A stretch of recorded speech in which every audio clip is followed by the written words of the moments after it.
মাত্র ৩৫ বছরের বর্ণাঢ্য জীবনে।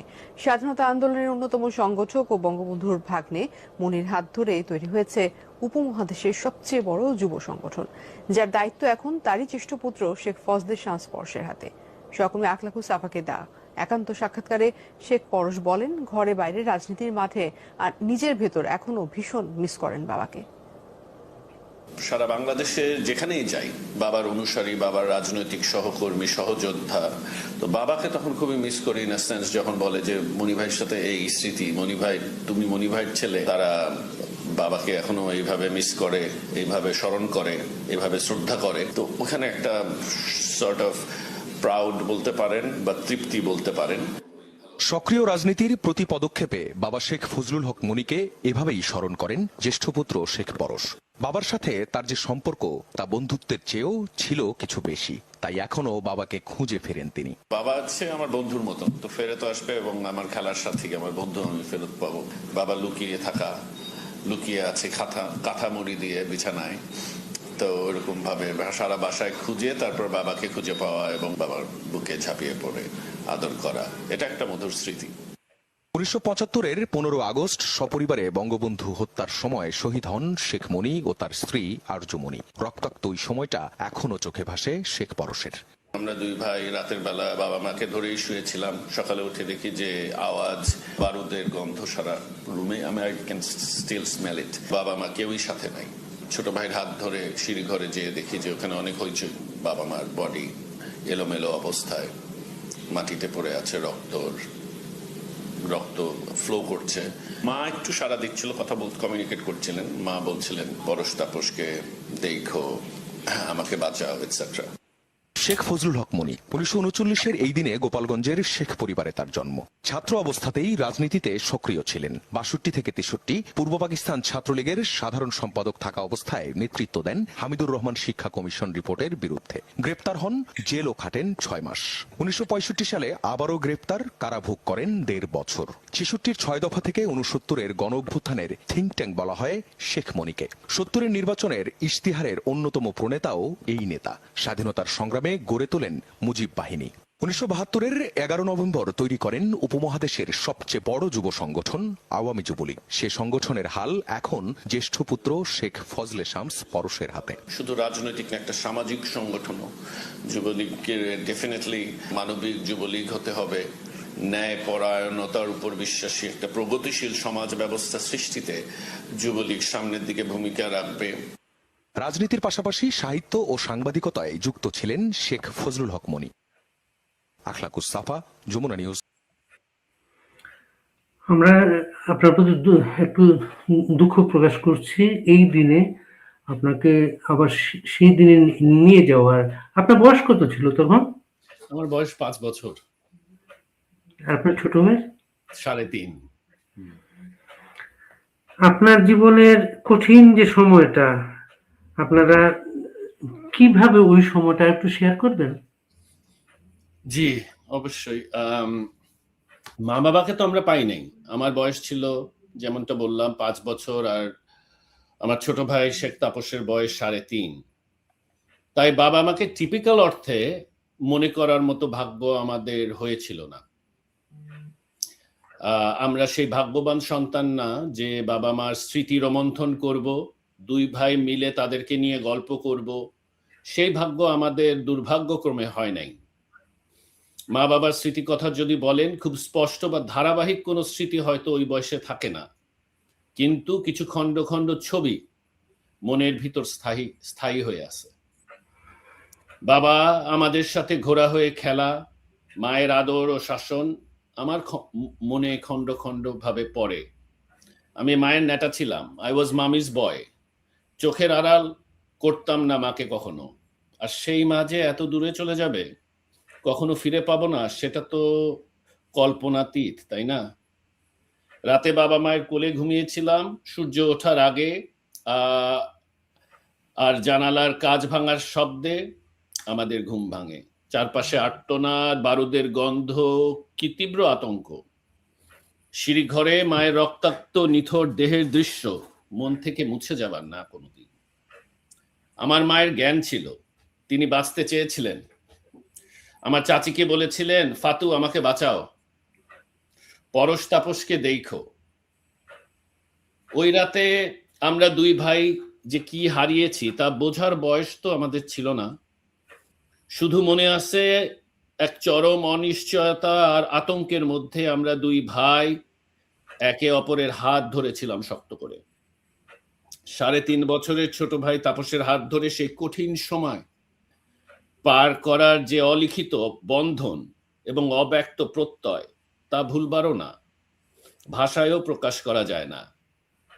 আমরা দুই ভাই সেদিন একই সাথে একই সময় জীবনের সবচেয়ে মূল্যবান, সবচেয়ে অর্থবহ, নিখাদ ভালোবাসা থেকে বঞ্চিত হয়েছি। Nothing can replace that. No one else can comprehend it, the feeling, except for us. বুঝ হওয়ার আগ পর্যন্ত জানতাম না যে বাবা মা মারা গেছে। আমাদের অনেক বছর পর্যন্ত বুঝিয়ে রাখা হয়েছিল যে বাবা মা ফিরে আসবে, ওনারা বেঁচে আছেন, লন্ডনে চিকিৎসা চলছে। আমরা দু ভাই শুধু প্রতীক্ষায় থাকতাম যে বাবা মা কোনো একদিন রূপকথার গল্পের মতো হঠাৎ ফেরত এসে আমাদেরকে বুকে জড়িয়ে ধরবে। কিন্তু আমাদের অভিভাবক মুরব্বীরা যখন আশ্বাস দিতেন, তখন তাদের চোখের ভাষার মুখের ভাষায় মিল থাকতো না। এই অমিল এবং অসামঞ্জস্য ক্রমান্বয়ে এবং ধারাবাহিকভাবে স্বপ্নভঙ্গের প্রক্রিয়ার মাধ্যমে আমাদেরকে সেই নিষ্ঠুর বাস্তবতা উপলব্ধি করতে বাধ্য করে। শুকর আলহামদুলিল্লাহ, we had a wonderful, large and supporting family. আমার দাদা দাদি, চাচা চাচি, ফুপু খালারা অত্যন্ত উদার, মানবিক এবং নিজের সন্তানদের মতোই আমাদেরকে আগলে রেখেছেন। কোনো সময় বুঝতে দেয় নাই যে আমাদের বাবা মা নাই। 75 সালের 15ই আগস্টের সেই কালো রাতে মাত্র 5 বছর বয়সে বাবা মাকে হারানোর যেই ট্রমা এবং 3.5 বছরের ছোট ভাইকে নিয়ে বেঁচে থাকার যেই ইতিহাস, তা পুরো জাতির হৃদয়ে স্থান পেয়েছিল সেই সময়। দলমত নির্বিশেষে আমরা সমগ্র দেশবাসীর সহানুভূতি, মায়া, মমতা, ভালোবাসা পাইছি।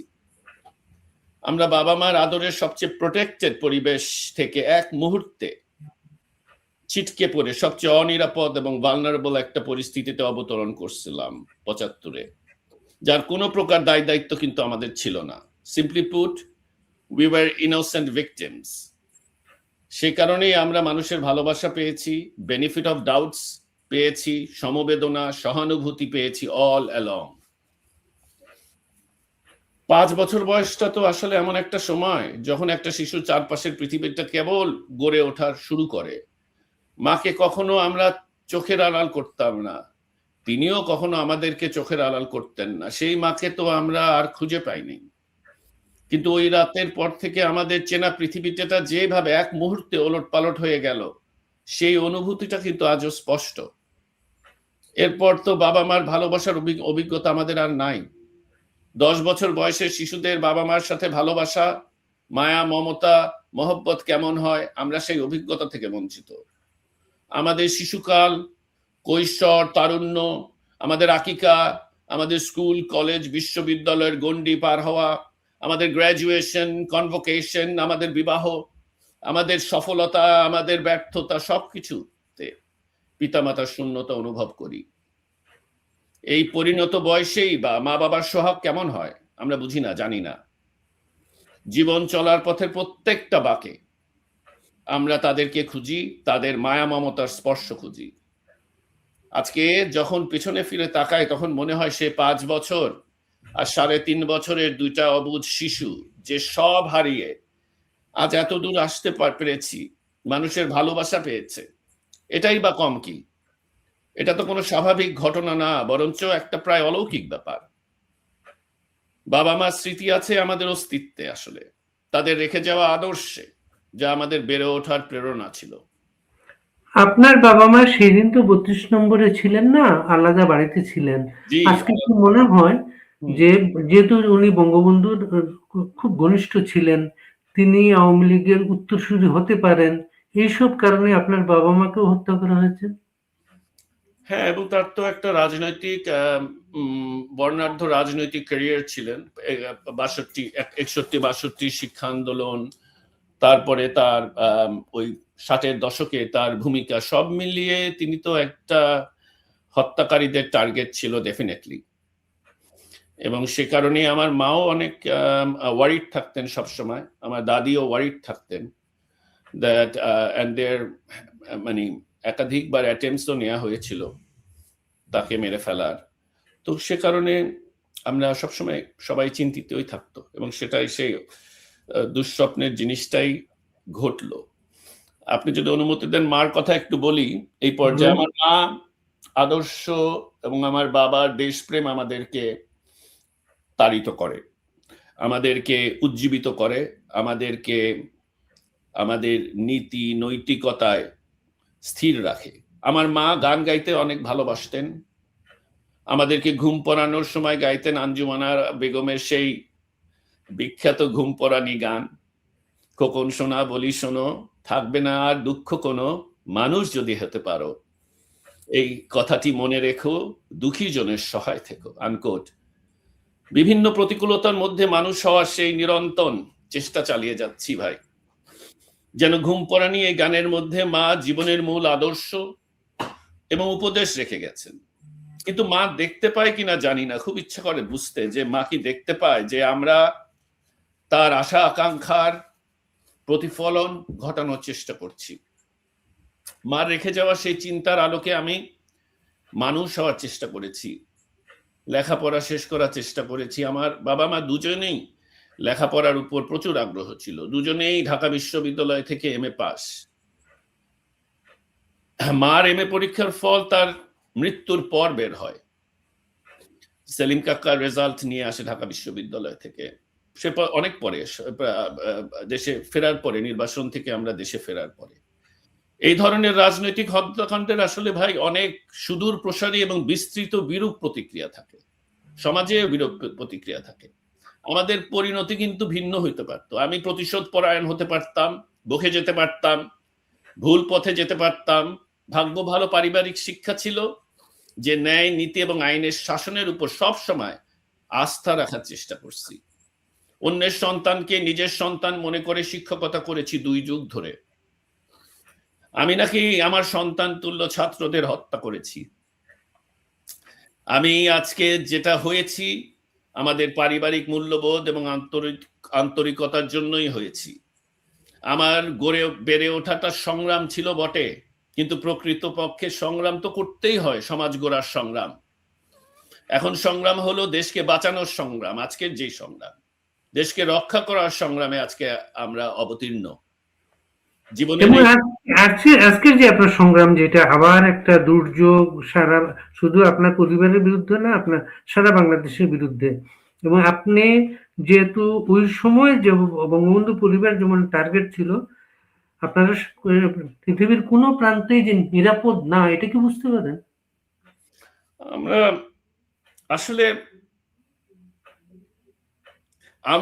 আমাদের নিরাপত্তা হচ্ছে আমাদের বাংলাদেশের মানুষের ভালোবাসা, আমাদের নিরাপত্তা। আমরা তো সবচেয়ে ভালনারেবল ছিলাম। 15ই আগস্ট আমরা উত্তরায় আসছি, 15ই আগস্ট সবকিছু শেষ করে দেওয়ার চরম ষড়যন্ত্র এবং অ্যাক্টিভ অ্যাটেম্পট এবং নাম্বার অফ অ্যাটেম্পটস পরে আমরা তো দেশে ছিলাম প্রথম 6 মাস, আমাদের তো ঘরে ঘরে যে ওরা খুঁজছে খুনিরা। তো আমরা মনে করি দেশের মানুষের ভালোবাসাই আমাদের নিরাপত্তা। আমরা ওই রকম নিরাপত্তা খুঁজি না, মানে কি বলবো, সেলফ অ্যাবজর্বড বা সেলফ সেন্টার্ড নিরাপত্তা খুঁজি না। আমাদের কাজ আছে, we have to do our work. আপনি একটা কথা বললেন, আপনি শিক্ষক এবং আপনার বিরুদ্ধে অভিযোগ আনা হয়েছে আপনি আপনার ছাত্রদের হত্যা করেছেন। এই জিনিসটা ভাবলে আমার কেমন লাগে আপনার? না, যেটা বললাম, আমার সন্তানদেরকে জিজ্ঞেস করলেই বোঝা যাবে যে আমার ছাত্রদের, আমি তো 20 বছর ধরে শিক্ষকতা করেছি, আমার শত শত হাজার হাজার ছাত্র হয়েছে। ওদেরকে জিজ্ঞেস করা, এটা কল্পনা করতে পারে কিনা যে শেখ পরশ স্যার তাদেরকে হত্যা করবে বা তাদেরকে এটা আমি আমাদের বিশ্বাস যে এটা দেশবাসী বিশ্বাস করে না। এই এই এই এটা দেশবাসীকে তারা খাওয়ানোর চেষ্টা করেছে, সিস্টেম্যাটিক্যালি চেষ্টা করেছে পরিকল্পিতভাবে, কিন্তু তারা ব্যর্থ হয়েছে। আমি একটু আরেকটা প্রসঙ্গে আসছি যে আপনাকে যখন আওয়ামী যুবলীগের চেয়ারম্যান করা হয়, নিশ্চয় প্রধানমন্ত্রী শেখ হাসিনার বিশেষ কোনো মিশন ছিল, আপনি যুবলীগটাকে আরো সংগঠিত করবেন, নানাভাবে করবেন। এবং আজকে 5ই আগস্টের পরে আওয়ামী লীগ ক্ষমতাচ্যুত, আপনারা দেশে থাকতে পারেন নাই, ছাত্রলীগ, যুবলীগ সবাই কিন্তু আক্রান্ত সব দিক দিয়ে। এখন আপনারা এই সংগঠনটাকে আবার পুনর্গঠনের উদ্যোগ নিয়েছেন। এই উদ্যোগটা একটু বলবেন, আপনার কোন ক্রাইটেরিয়া নিয়ে আপনারা অগ্রসর হচ্ছেন? অবশ্যই, থ্যাংক ইউ। না, 5ই আগস্টে 24 সাল থেকে সারা দেশে আপনি যেটা যেমনটি বলেছেন প্রশ্নে, যে সারা দেশে নজিরবিহীন লুটপাট, আওয়ামী লীগের নেতাকর্মীদের বাড়ি ঘরে হামলা, ভাঙচুর, অগ্নিসংযোগ, ধর্ষণের মতো জঘন্য ঘৃণ্য কাজ করেছে জুলাই জঙ্গি এবং জামাত বিএনপির সন্ত্রাসীরা। আওয়ামী লীগের হাজার হাজার নেতাকর্মীকে নির্মমভাবে পিটিয়ে, মব করে, আগুনে পুড়িয়ে হত্যা করা হয়েছে। নিশ্চয়ই আপনার মনে আছে সেই সময় বিভীষিকাময় দৃশ্যগুলা কথা। 5 থেকে 8ই আগস্ট কোনো সরকার ছিল না দেশে আওয়ামী লীগ নিধন পরিকল্পনা বাস্তবায়নের জন্য। তারই ধারাবাহিকতায় বিগত 2 বছর ধরে সারা দেশে হত্যা, লুটপাট আর মব সন্ত্রাস চলছে। আওয়ামী লীগের নেতা কর্মীরা নিজের জীবন বাঁচাতে ঘর বাড়ি ছাড়া, অনেকে দেশ ছাড়া। আপনারা দেখছেন গণশত্রু ইউনূস আওয়ামী লীগের লক্ষ লক্ষ নেতা কর্মীকে অবৈধভাবে মিথ্যা মামলায় গ্রেফতার করছে, এবং বর্তমানের ভোটারবিহীন পরাধীন বিএনপি সরকারও সেই অবৈধ গ্রেফতার করে যাচ্ছে। আওয়ামী লীগের শত শত নেতা কর্মীকে জেলের মধ্যে অমানবিক নির্যাতনের মাধ্যমে হত্যা করা হয়েছে। এই সীমাহীন নির্যাতনের পরেও আওয়ামী যুবলীগের নেতা কর্মীরা সাহসিকতার সাথে সক্রিয়ভাবে ঝুঁকি নিয়ে ঘুরে দাঁড়ানোর চেষ্টা করে যাচ্ছে। তারা সারা দেশে জঙ্গি ইউনূস সরকারের বিরুদ্ধে লড়াই করছে, এবং বর্তমানে যে ভোটারবিহীন পরাধীন বিএনপির সরকার ক্ষমতায় আছে তাদের অন্যায়ের বিরুদ্ধেও এখনো সোচ্চার রয়েছে। তবে শুধুমাত্র তো আন্দোলন আর সংগ্রাম করলে কাঙ্ক্ষিত ফল অর্জন করা যায় না।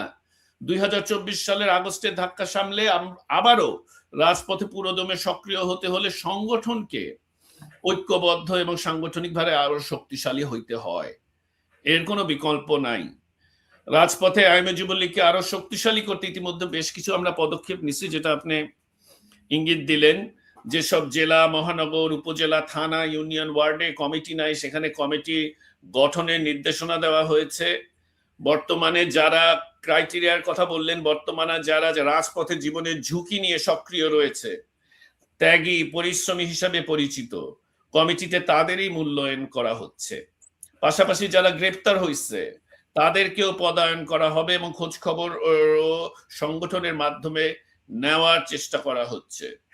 তরুণ প্রজন্মকে আরো কিভাবে আকৃষ্ট করা যায়, তাদের চাওয়া পাওয়া ও মতামতকে প্রাধান্য দিয়ে কিভাবে সংগঠনকে আরো শক্তিশালী করা যায়, সেদিকেও আমরা খেয়াল রাখার চেষ্টা করতেছি।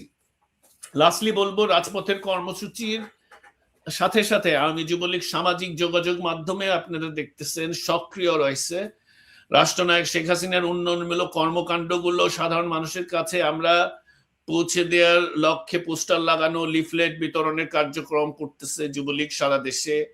আমরা আওয়ামী যুবলীগের নেতা কর্মীরা কিন্তু বিশ্বাস করি, এবং কঠিনভাবে বিশ্বাস করি, জনগণকে সাথে নিয়ে দেশ বিরোধী আমেরিকার কাছ থেকে দেশ বিক্রি করাই ভোটারবিহীন বিএনপি সরকারের বিরুদ্ধে ধারাবাহিকভাবে যদি আমরা আন্দোলন, লড়াই, সংগ্রাম করে বঙ্গবন্ধু কন্যা রাষ্ট্রনায়ক শেখ হাসিনাকে দেশে ফিরিয়ে আনবই, এবং মানুষের অধিকার আমরা পুনরুদ্ধার করবো, এটা আমরা বিশ্বাস করি।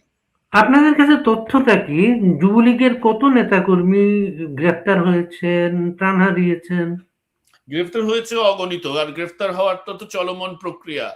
কোনো সুনির্দিষ্ট সংখ্যা পরিসংখ্যান আমার কাছে ছিল, কিন্তু এই সংখ্যা চেঞ্জ হয়েছে, গ্র্যাজুয়ালি এটা চেঞ্জ হয়। অনেকেই খুবই এটা চলমান, তো কেউ বার হয়, আবার নতুন করে আরো গ্রেপ্তার হয়। তবে জামিন খুব কম পাইছে, গ্রেপ্তারই বেশি। এই হচ্ছে আমাদের। জামিনে কি ধরনের সহায়তা হবে? জামিন তো আমরা যাদের সাথে কথা বলি, জামিন একটা বিশাল একটা ব্যাপার, অর্থনৈতিক ব্যাপার। পরিবারগুলো গরু বিক্রি করে, জমি বিক্রি করে, জামিনের ব্যবস্থা করে, আবার আরেকটা মামলাটাকে সন্নিবেশ দেখায়। ব্ল্যাকমেইল হয়, তারা ওখানেও একটা চাঁদাবাজির প্রক্রিয়া, ব্ল্যাকমেইল এবং চাঁদাবাজির প্রক্রিয়া, আবার মামলা দেয়। তাদের মানে মব আর কি, এটা কোনো আইনের শাসন তো নাই, এটা মবের শাসন, ওই রকমই চলতেছে। আমরা 2000 বিশেষ করে 15ই জুলাই থেকে 21শে জুলাই পর্যন্ত বাংলাদেশ বিরোধী অপশক্তির ছোবল থেকে আমাদের ঢাকা, আমার নাম মনে আসলো, ঢাকা উত্তর যুবলীগ 6 নম্বর ওয়ার্ডের বাবুল, মিরপুর পল্লবীর যুবলীগ কর্মী তামিম সহ বাংলাদেশ আওয়ামী যুবলীগের অসংখ্য নেতা কর্মী প্রাণ গেছে। অদ্যব্দি খুনি ফ্যাসিস্ট ইউনিস গং-এর হাতে পিটিয়ে পুড়িয়ে, আপনারা দেখছেন, ঝুলিয়ে যুবলীগ এবং ছাত্র যুবলীগ নেতা কর্মীদের হত্যা করা হয়েছে, যা এখনো অব্যাহত আছে, কিন্তু শেষ থেমে যায় নাই। কারাগারের ভেতরেও চলছে পরিকল্পিত হত্যাকাণ্ড। নেতা কর্মীদের অনেকেই আজ মানবেতর জীবনযাপন করতেছে, কারো ঘর নাই, বাড়ি নাই, উপার্জনের পথ নাই, মাথা গোজার ঠাইও পর্যন্ত নাই। মানে আনবিলিভেবল অবস্থা তাদের। আমরা এখনো পর্যন্ত কতগুলা কমিটি করা হয়েছে নতুন করে? এমনি যে উপজেলা, ইউনিয়ন এবং ওয়ার্ড লেভেলে তো হচ্ছে, বেশ কয়েকটা হয়েছে। আমরা এমনি আমাদের ইমিডিয়েট জেলা শাখা বলতে গেলে 2-3টা হয়েছে, কয়েকটা প্রায় শেষ পথে, এরকম হয়েছে। যুবলীগটা যখন করা হয় তখন একটা টার্গেট ছিল যে ছাত্রলীগ শেষে আওয়ামী লীগে যাওয়ার আগে মাঝখানে এই ছেলেমেয়েরা যুবলীগের সঙ্গে কাজ করবে সেটা। কিন্তু আপনারা সর্বশেষ দেশে থাকতে যুবলীগের কমিটি নিয়ে অনেক অভিযোগ থাকতো মাঝে মাঝে, সেই অভিযোগগুলো অতিক্রম করার জন্য কি করছেন আপনারা? না, আমি জানি না আপনি কোন অভিযোগের কথা স্পেসিফিকলি বলতেছেন, কিন্তু অভিযোগ তো আমাদের সময় অভিযোগ অত্যন্ত মনে হয় কন্ট্রোলড এবং পরিমিত ছিল, অভিযোগ থাকলেও।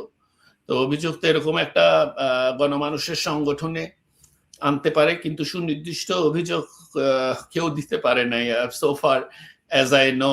মানে আমরা সুনির্দিষ্ট কোনো স্পেসিফিক দিতে পারে নাই, আর এভিডেন্স সহ তো দিতেই পারে নাই, সুনির্দিষ্টই দিতে পারেনি, আর এভিডেন্সও দিতে পারে নাই। তবে হ্যাঁ, যেটা রটনা থাকতে পারে, it's like I say, it's hard to control. এরকম একটা পাবলিক অর্গানাইজেশনে যেখানে লক্ষ লক্ষ নেতা কর্মী, 5 লক্ষেরও অধিক আমাদের নেতা কর্মী, তো সেখানে হইতে পারে। সামনের দিনগুলোতে কোন বিষয়গুলোকে টার্গেট করে দিচ্ছেন আপনারা? আমরা যখন জেলা উপজেলা নেতা কর্মীদের সঙ্গে কথা বলি, তাদের নির্যাতনের বর্ণনা যেন এক একটা ট্র্যাজিক মহাকাব্য, এটা বলতেই হয়। পরিবারগুলোর উপর চলতেছে ভয়াবহ নির্যাতন, শত রক্তচক্ষু দমন নিপীড়ন উপেক্ষা করেও আজ যুবলীগ কিন্তু কাজ করে যাচ্ছে। তো একদিকে মৃত্যুর মিছিল চলতেছে, অন্যদিকে কারাগারের হুমকি, নির্যাতন, তবু কিন্তু যুবলীগ থেমে নাই, এবং দাবায় রাখা যাবে না যুবলীগরা, আমরা বিশ্বাস করি। এই ফ্যাসিস্ট ইউনিসদের গং এবং বর্তমান সরকার কিন্তু আমরা মনে করি আলাদা কিছু না, এটি দুঃশাসন এবং অপশাসনেরই ধারাবাহিকতা।